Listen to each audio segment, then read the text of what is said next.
अभी आपको लेकर चलते हैं सीधे पटना, जहां पर प्रधानमंत्री नरेंद्र मोदी विधानसभा के शताब्दी स्तंभ के उद्घाटन के मौके पर बोल रहे हैं। बिहार के इस वैभव को न कोई मिटा सकता है, न कोई छिपा सकता है।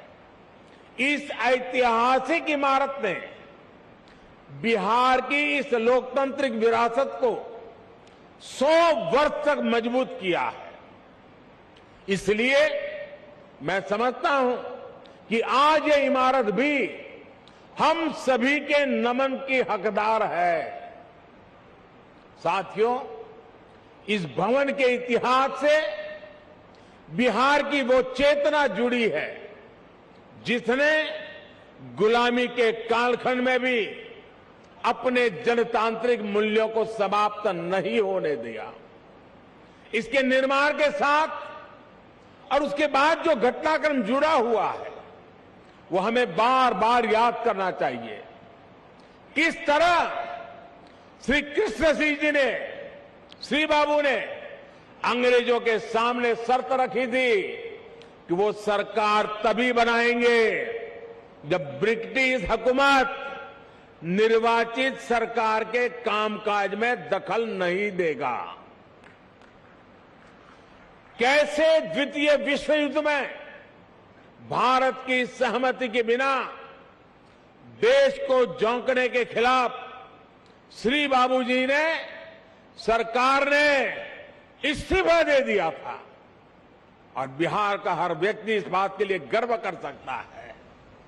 इस घटनाक्रम ने सदैव इस संदेश का संचार किया कि बिहार लोकतंत्र के खिलाफ कभी कुछ स्वीकार नहीं कर सकता। और भाई और बहनों, हम सभी ने देखा है कि कैसे आजादी के बाद भी बिहार अपनी लोकतांत्रिक निष्ठा को लेकर उतना ही अड़िग, उतना ही प्रतिबद्ध रहा। बिहार ने आजाद भारत को डॉक्टर राजेंद्र प्रसाद के रूप में पहला राष्ट्रपति दिया। लोकनायक जयप्रकाश, कर्पूरी ठाकुर, बाबू जगजीवन राम, अनेक भी जैसे नेतृत्व इस धरती पर हुए। जब देश में संविधान को कुचलने का प्रयास हुआ तो भी उसके खिलाफ बिहार ने सबसे आगे आकर विरोध का बिगुल फूंका। आपातकाल के उस स्याही दौर में बिहार की धरती ने दिखा दिया कि भारत में लोकतंत्र को दबाने की कोशिशें कभी भी कामयाब नहीं हो सकती। और इसलिए मैं मानता हूं कि बिहार जितना समृद्ध होगा, भारत की लोकतांत्रिक शक्ति भी उतनी ही मजबूत होगी। बिहार जितना सशक्त होगा, भारत भी उतना ही सामर्थ्यवान होगा। साथियों, आजादी का अमृत महोत्सव और बिहार विधानसभा के 100 वर्ष का यह ऐतिहासिक अवसर हम सभी के लिए, प्रत्येक जनप्रतिनिधि के लिए आत्मविवेचना और आत्मनिरीक्षण का भी संदेश लेकर आया है। हम अपने लोकतंत्र को जितना मजबूत करेंगे उतनी ही मजबूती हमारी आजादी को मिलेगी, हमारे अधिकारों को मिलेगी। आज 21वीं सदी में दुनिया तेजी से बदल रही है। नई जरूरतों के हिसाब से भारत के लोगों की, हमारे युवाओं की आशाएं, अपेक्षाएं भी बढ़ रही है।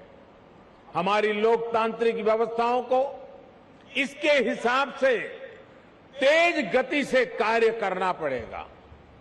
आज जब हम आजादी के 75वें साल में एक नए भारत के संकल्प के साथ आगे बढ़ रहे हैं, तो इन संकल्पों को आगे बढ़ाने की जिम्मेदारी हमारी संसद और विधानसभाओं पर भी है। इसके लिए हमें ईमानदारी और निष्ठा से दिन रात मेहनत करने की जरूरत है। देश के सांसद के रूप में राज्य के विधायक के रूप में हमारी ये भी जिम्मेदारी है कि हम लोकतंत्र के सामने आ रही हर चुनौती को मिलकर हराएं। पक्ष विपक्ष के भेद से ऊपर उठकर देश के लिए, देश हित के लिए हमारी आवाज एकजुट होनी चाहिए। जनता से जुड़े विषयों पर सदन सकारात्मक संवाद का केंद्र बने।